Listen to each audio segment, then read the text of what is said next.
Hello everyone, my name is Takanomiyashi and I am the founder and main developer for Takaneko Gaming. As we work our way up to the release date of the Project G Incident Tape 1, launching on Itch.io October 1st, 2025 by the way, I figured we would do something that I've always been really interested in exploring with a pseudo audience, or at least for viewers, for everybody to see, and that is to go into UE5 and explore the complex blueprint that I was working with during the development of the game.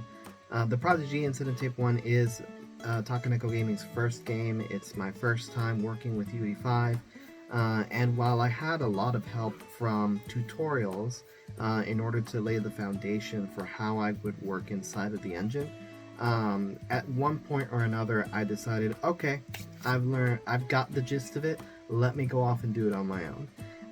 There are very few times where I would there were a lot of times where I would go back to double check and to relearn how I'm trying to do this. How come, even though I'm doing it the way that I learned it from the tutorial, why is it not working?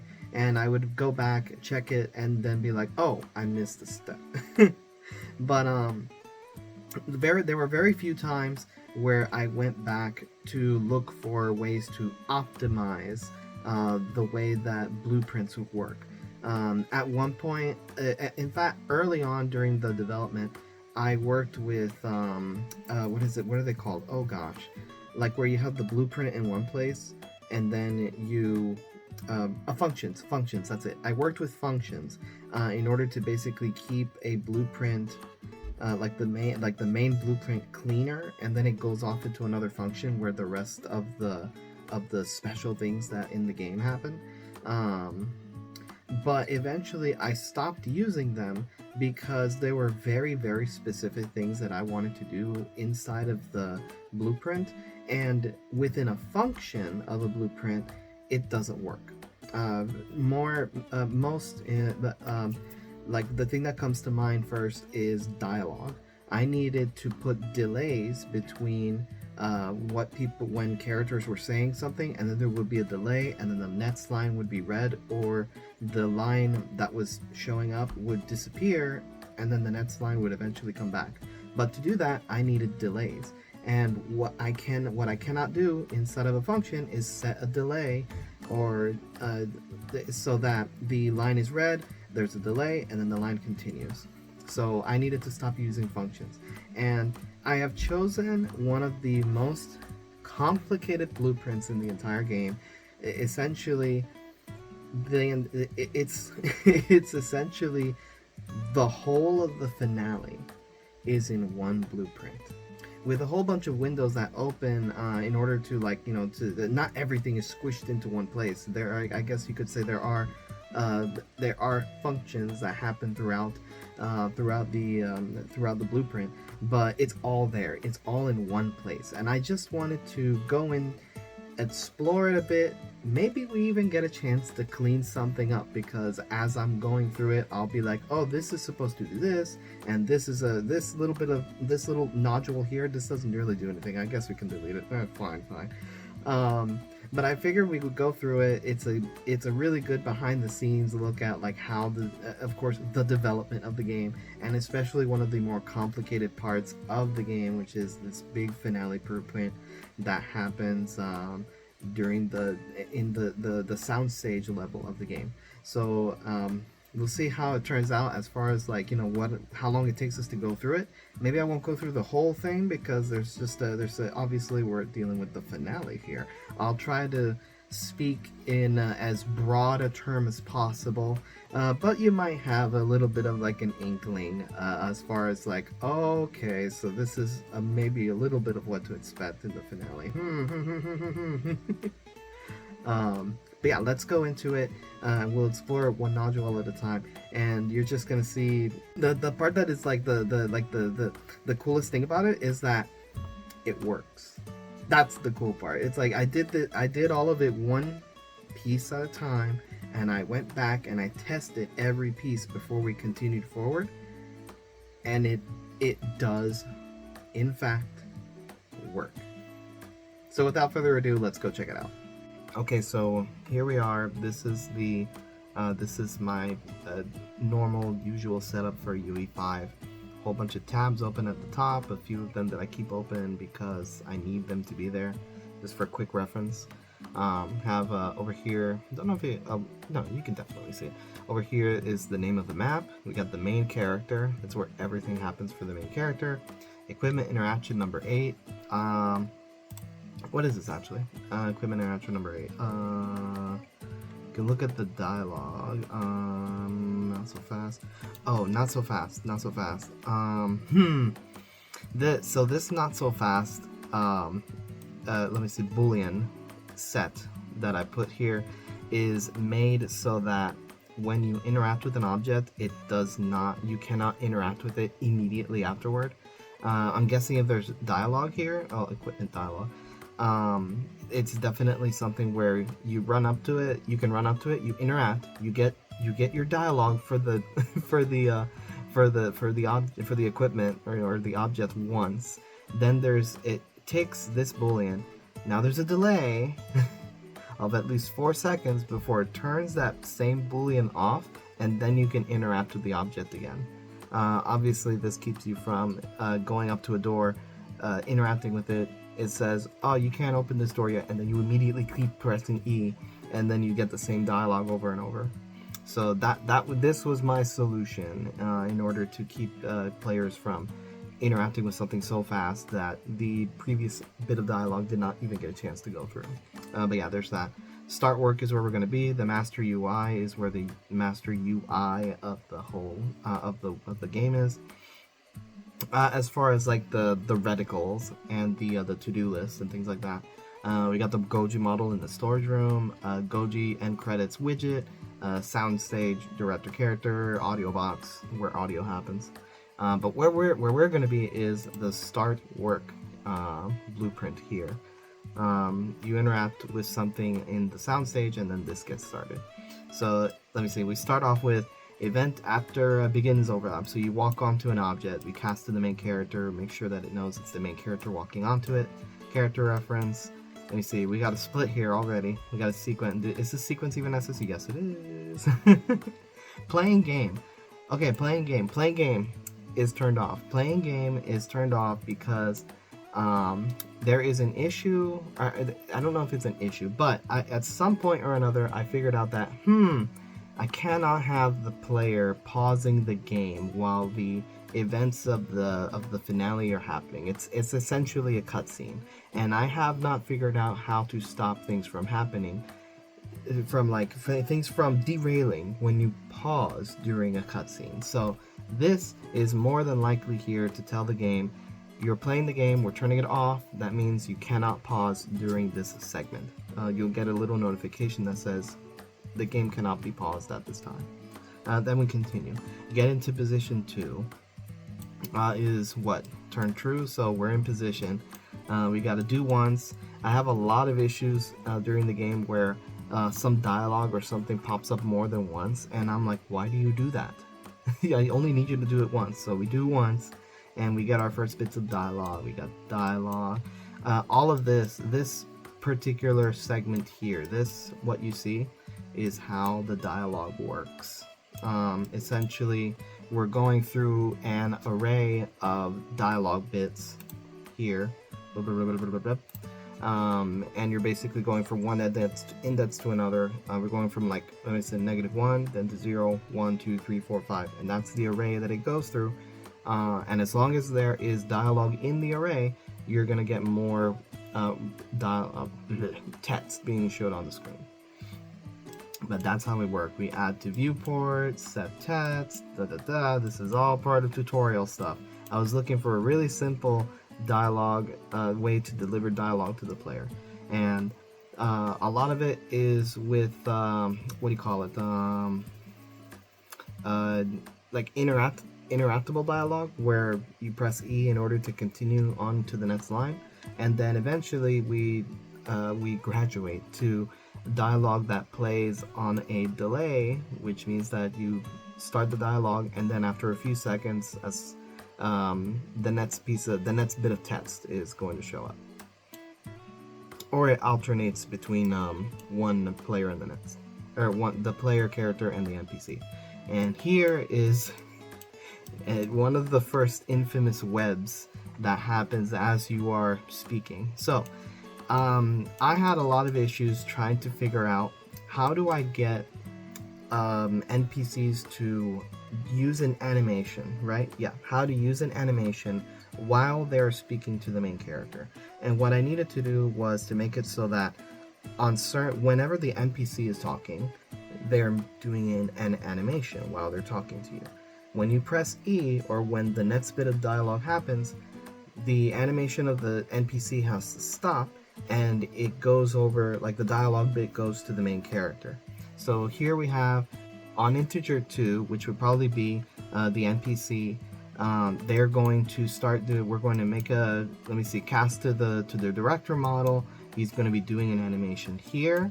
Oh my gosh, we already have a thing. Okay, so there's a sequence for 7.5 seconds in 7.7. So he's going to be doing that animation, since this is the on rails dialogue.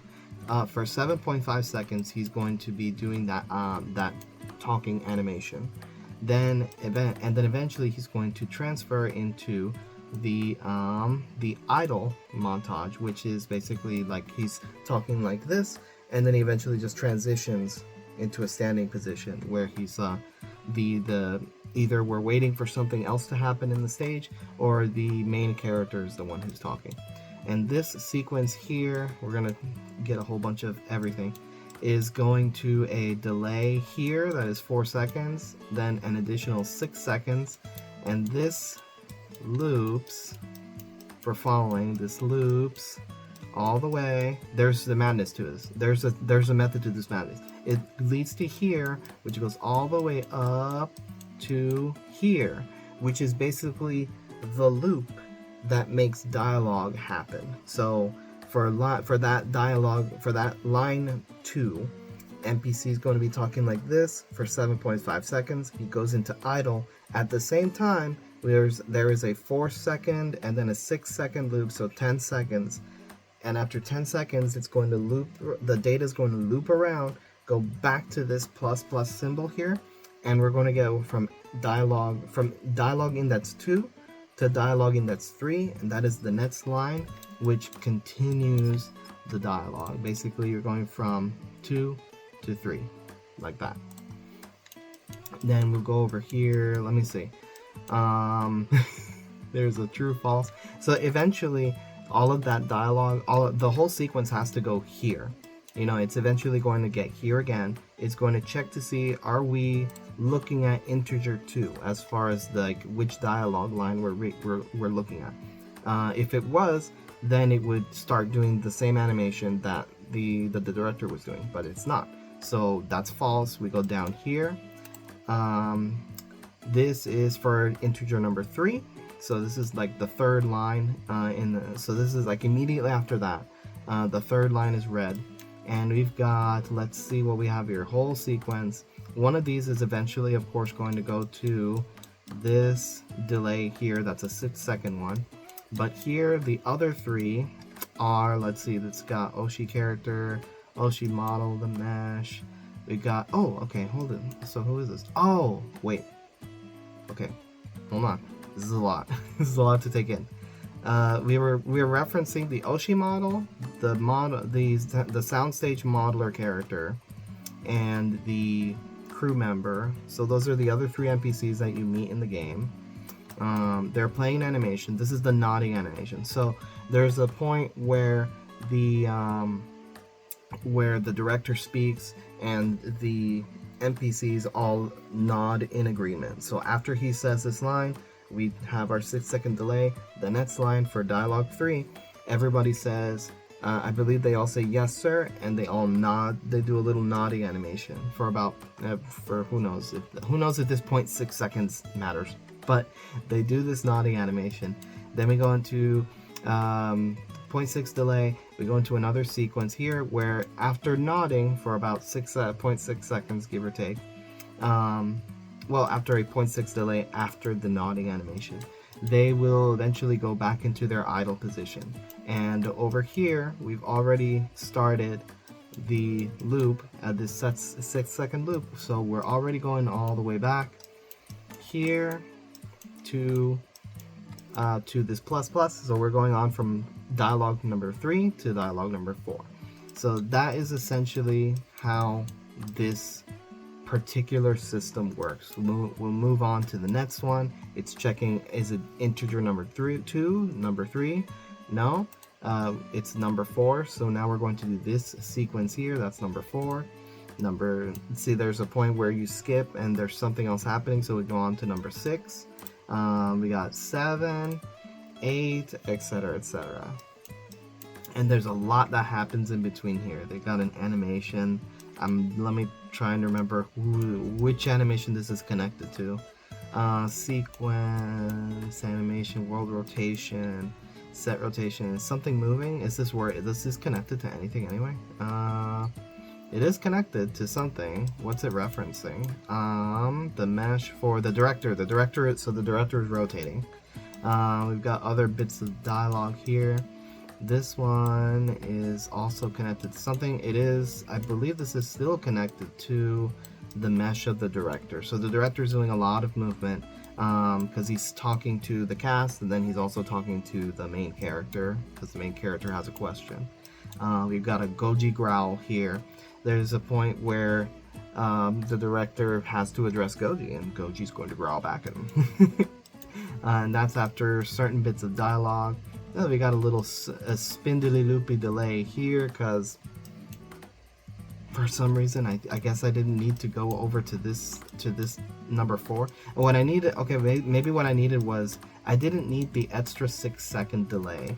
I just needed a basic 4-second delay because maybe what happened was that the line was shorter, so I did not need to wait for 10 seconds for a line to be read, or 6 seconds for a line to be read. It's a shorter line, basically like a yes sir, or like a short line of some sort. And I don't need 6 seconds, I don't need 10, I just need a basic 4, and then we move on to the next line. Moving along, growl. Let me zoom out a bit and see if there was anything I missed over here. No, actually we're doing pretty well. Okay, we're doing fine.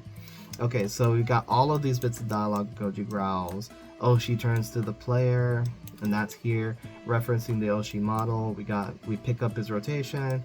We got a timeline for the actual animation to happen. Do once because I think maybe for some reason, I don't know. No, okay, so we gotta do once here to make sure that he only rotates once. See, he must have at some point, either in anticipation for an issue with the what do you call it, with the animation like looping or something. I just said do once. We're going to do this animation once, and that's it, please. After 4 seconds. So we move on from there. We're moving. What is this? Director turns to Goji. Okay, we got that there. Turns to Goji. He says something to Goji. Goji does something else. Let me see. Eventually, I did start to just use a number as opposed to using this integer. So at some point, I must have just said, okay, I need to reference line 13 without having to make another integer for it. So I just wrote it down here, 13. There's a 10-second delay there. Turn off the rec lights, soundstage, and turn on the main light. So basically, after all of the instructions are given out and we speak to Goji, we say like, all right, what do you call it? Quiet on the set, and then we're gonna have all the lights go. So let me see. We say maybe one of these lines is quiet on the set, and the lights go down. Let me see. We got a sequence. The sound of the spotlight. So there's a spotlight that happens. Got a couple of delays. The light switch sound happens. And here we have a visibility that is being changed. Is this an empty? Oh, destroy after. Okay. We have a visibility that's being changed for the rec lights, which are what is basically lighting the stage. So we're going to have a change in lighting. Rec lights 1, set 1, it's going to go down. And also rec lights set 2 is also going to go down. And we have a spotlight that happens that is going to focus basically on the main stage, where the filming is going to be happening. Then we have, let me see, we move along here. Let me see, cast the main character, VHS sound. Either this is turning something on, VHS BGM, VHS background music. It's either turn, because the background music is set on a toggle, and it's all of the toggles for music are in the main character. So it's either toggling something off or it's toggling something on. The VHS is normally referring to like the humming VHS sound that you hear while you're playing. So I may either be turning it off or, yeah, more than likely I'm turning it off here. Because we're going to make room for more sounds that are going to be happening during the finale. Moving on from there, so as you can see, as complicated as this looks, it all makes sense so far. You know, you have it's not even all that bad. We move in, director talks, we have a whole bunch of animations and movements that happen while he's talking. We have a growl, we have a turning to the player, we have the director turning to Goji. See, it all went like this. It all went like and that's it. It's just a one big L, backwards L, sideways. But here we are. We're all the way here. Oh, okay. Hold on. Director turns to Goji. We have, because I zoomed out, so I found new things. All right. Turn off the. Okay, so the lights go off over here. Cast to the main character. What is this? This is part of the sequence. Apparently, so I have a co-director is going to disappear before the event. So I had an issue. Well, no. There was no issue. It's just a matter of, okay, eventually. So something that happens is that I play the game in sequence, and I don't really deviate from that sequence. If I'm supposed to be watching what's happening on the stage, I'm watching what's happening on the stage. And what happened at one point was that I turned around and I realized, oh, the co-director's still here. He's just standing there in the corner. I gotta have him leave. So whoops. Okay. So I had this added at some point where I reference the co-director and I tell him, shoot, go away, destroy actor. So that happens there. Let me see. So lights go off, and let me see. We have a false here. So this false is again referring to the idea that this is all still connected to the dialogue tree. So on, that's dialogue 14. Moving on to dialogue 15, we have new things happening. So basically, I started using the dialogue as triggers to make things happen as lines are being read. So we have the camera sound that happens, delay here, we have a fade in duration for the sound of the film reel. I had a lot of problems with the film reel sounding too loud. It was way too loud, so I eventually just had to lower the volume on that. These are not connected to anything good. They're not messing with anything. So where are we going from here? Okay, we have a false flag that is going this way. We also have this fade in that's going this way. So we're hopefully all going to end up in the same place. Okay, it's the delay. Okay, I do feel I got a little bit lost. Where? Okay, so this here, where the dialogue happened, this sequence. So this everything here that happened with the turning off the rec lights, having the director disappear, and then the camera sounds, it's all its own block. What we really have to go back to is this sequence here, right before line 13, or right on line 13, where we go this way, and we end up with a game prompt for taking pictures. We're gonna have to tell the player that it's time to get to work. We got a widget coming up. It's the same dialogue system is used in order to show the player like prompts and the like, but obviously they look different when compared to dialogue from the game, or like by NPCs and the main character in the game. We move along. Set visibility. After a 9-second delay, we continue. Okay, that's here. So let me see. Is this by itself? Oh no. Please don't tell me it's by itself. Okay, this is by itself. Okay, we may have gotten a little bit lost. We have to find out where we continue with the game. It's in it, with the game proper. Oh, hold on. What is this? Oh. Hey, bud. Okay. I found out where we were supposed to go next. Hello. You gotta move. Come on. Thank you.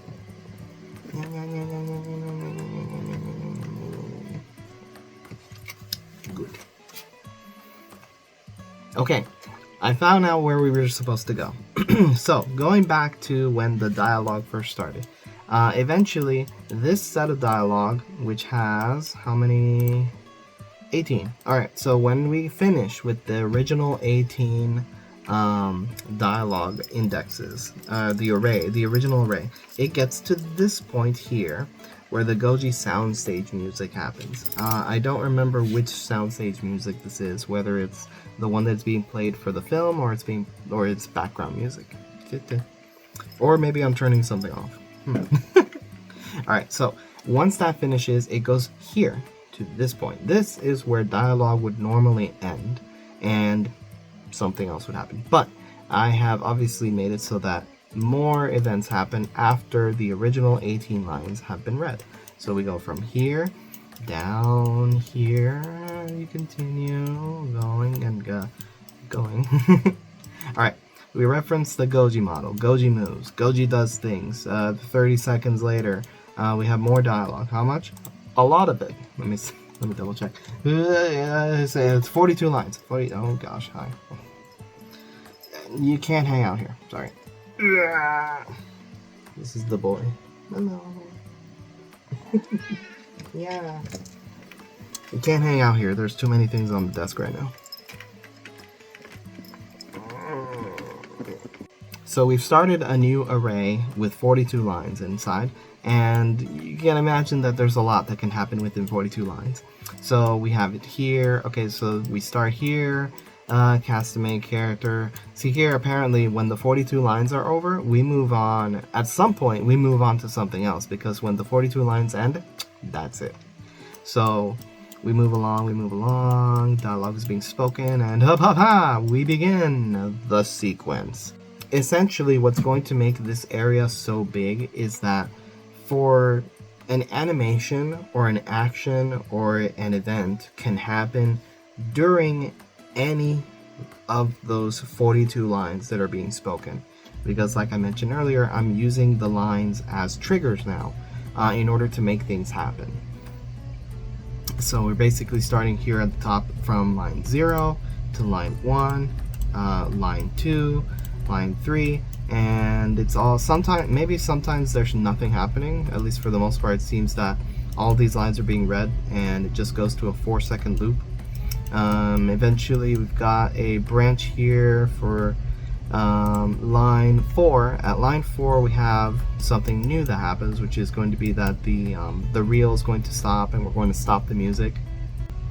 And we're here, we've got, let me see another sequence. So we're referencing the main character, we want the music to stop. So that's the Goji soundstage music is going to stop. We're referencing the director model is going to be doing an animation, and that's about it. Then he goes back to idle mode when he's done talking. This part of the sequence here continues down here. I think this is just the loop. This is the anchor delay that tells you, yep, 7 seconds. So most of the time, most of the lines are going to have a 7-second delay. If there is anything different, like a line that is very short, I will have an immediate delay that happens, maybe 4 seconds or something like that, that loops back and eventually, hold on, we can look at it from here, that loops back. It goes from here, we're still following it, it's right here, and then boom, see? And we continue from this point right here. Okay. We got a nice little view of everything else that was in the game, in the blueprint. Alright, so this line continues, we have our big delay. So once that is over, we go back to check to see if this is line 4. It's not, so we move on. We see line 5. Etc, etc. We have an extra block over here for something that didn't work out. What was this? Line 6, and we did it. Okay, so for some reason we have a line 6 over here that didn't work out. Okay, so the dialogue happens. We have these go out. I don't know if this is because, okay, this is for this, this is going to the delay. And then so we continue. There is more timeline shenanigans. That's animations that are happening. We're here at line 8. Lines happening. More animations. A yelling director, a disappointed director. Is it a director? I don't know. Oh, it's probably like an animation, like a disappointed director animation that happens for one line, and then when we move on to the next line, he's got another animation going. And we have the montage that puts him back in an idle position while somebody else is either speaking or someone else is referring to something. This has been here for a while. I don't know what it belongs to, and I am afraid to delete it because I don't know, there's just something in me that's telling me do not delete that. Leave it there, please.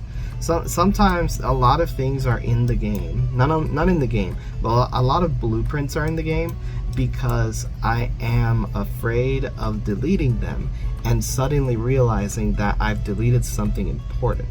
So while as innocuous and harmless as this little node here looks, for some reason I really don't have the heart to get rid of it. So it's gonna stay there, but at least we all know that it's not doing anything. And that's, for me, that's also kind of the thing. It's not doing anything, so I might as well just leave it. That might be an optimization issue, which of course I will try to remedy in the future. Don't want to have nodes that are just lying around doing nothing, you know. But for me doing this for the first time, it's obviously all messy, but I'm trying to like move on with what I was, apparently at the time I must have been trying to move on with what I was doing. Let me see, we will move on to line 10. We have the activate new task objective. So this is a reference to the, this has to be a reference, it's not connected to anything, so I'm wondering if it's actually doing something. This has to be a reference to the tasks that you are still following during the finale sequence. We've got, oh gosh, let's see, references to Oshi. We've got him here, he's inspecting Goji. References to another crew member also inspecting Goji. So those are booleans that are there for, oh look, new task 2, new task 2. So apparently, okay, so instead of having the new task, this whole sequence here, what I did was I made it reference a custom event here, and we have it reference the main character, setting the visibility for some of the objectives and making them visible. So something is being hidden and then something is being made visible. Moving along, director has a disappointed gesture. We've got gore sounds that are happening, a Niagara effect, whatever that means. We have a little bit of this is where I put the music as part of this sequence here, which is connected to line 18. Moving on, we have a heartbeat effect that is starting here on line 20. We've got a whole bunch of stuff that's happening, animations, we got sound effects. I actually have to look into this sound effect here, this Goji breathing. There is a part of me that's telling me that some of these sounds are playing and overlapping while the sequence is happening in the game. So I have to look into that. You see, even though the game is only about a week and a half or less from release, there's still just a couple of things that I have to check on, because every time I play the game sequence, I'm like, I should ignore that so that I don't have to deal with it. But I guess at some point I'll go back and check it out anyway, you know. Moving on from there, we've got that breathing sound that I have to look into. I wish I could maybe I'll just change the color here so it stands out. And I can be like, oh yeah, the breathing thing, I have to look into that. Alright, we have our montage. Somebody's doing a thing, Goji's doing a thing, Oshi's doing a thing, Tenchi's doing a thing, and this all makes sense, okay? This all makes sense. It's all happening in a sequence. It's all according to the dialogue numbers and everything. This is how it's supposed to work. And then the only thing that's making it like look convoluted is just the fact that everything is kind of squished together instead of being like pulled apart. And in fact, like, you know, the way that everything should work is that it's all inside a function. All of these things that are happening should be inside functions, but the problem is that I can't add any delays inside of a function. So when I have something happening and I need, like, in the middle of the dialogue happening, I need something else to happen. I don't know, maybe I got into it that it's like, okay, the delays are not working with the dialogue system that I'm using, so I'm not going to use the functions anymore. And eventually when I got to this point, I was like, okay, for the sake of safety so that nothing breaks, because things have broken while I was using functions for dialogue, I'm not going to worry about functions at all. We're just gonna have it all here. It's all right there in your face. So, but it all makes sense, okay? There's just a lot of booleans, there's a lot of triggers, there's a lot of things that it's like, okay, this boolean is being made now because it has to be made, like it has to be made or referenced later. You have montages, oh, she's moving, Tenchi's moving, a short delay, a short dialogue delay because apparently something wasn't delayed long enough. And I figured, okay, I need this line to last a little longer. Where could I put the delay? Well, I'll put it right here. Goji turns around on stage. Goji animations are happening, things are happening. This is all part of the 42 lines. This is all part of the original 42 lines that are, well, not the original, the second set of 42 lines that were being said. This is line 33 here. A reference to line 33. We got a delay for this walking. We continue on in this direction.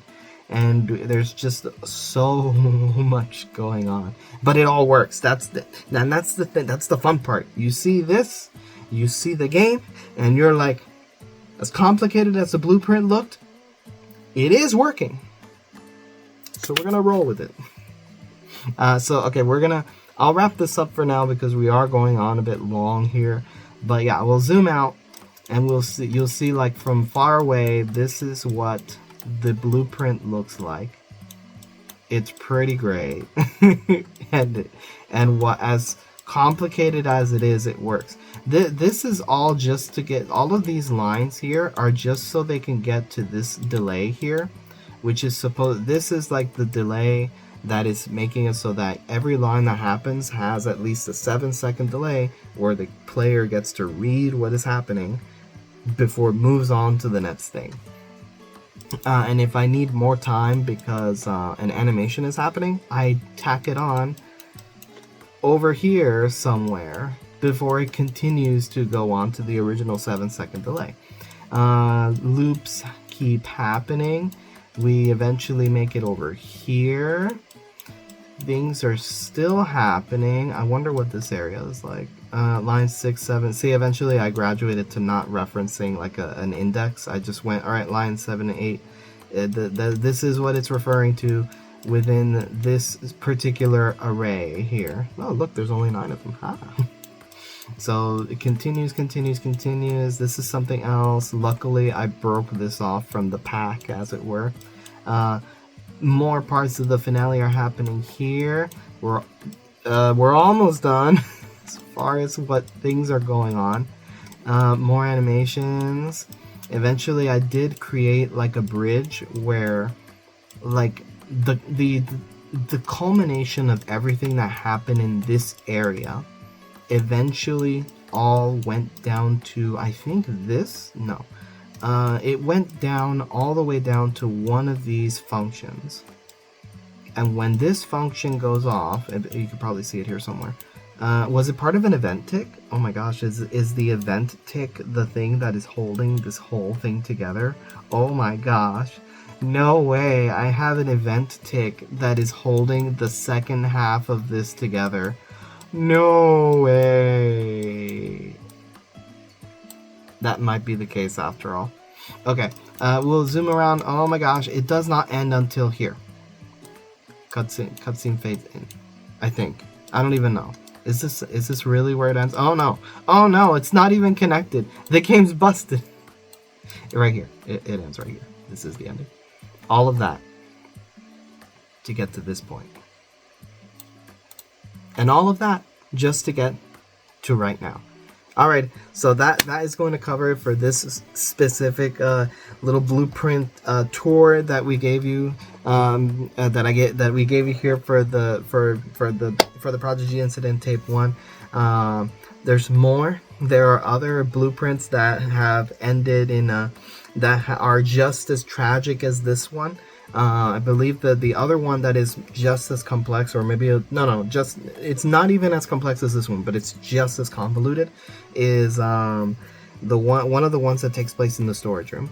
And I don't know if we will go there, but I definitely at least wanted to share this one with you because I figured when I was putting all of this together, I always just figured, man, it'd be so neat to be able to share the blueprint itself and just read about how people are reacting to how complex and convoluted it is. And the whole point of it all is that as complicated as it looks, it still works. So I do want to thank everybody for tuning in for this episode of Takadeko Gaming behind the scenes for the Prodigy Incident Tape 1. Remember, the Prodigy Incident Tape 1 is launching October 1st, 2025, as long as there are no delays. Hope that everybody has enjoyed all the promotional stuff so far. Hopefully there'll be a little bit more to come. And yeah, that's actually going to do it for now. My name is Takanoriyashi, and remember, my heart goes out to all of you. Take care.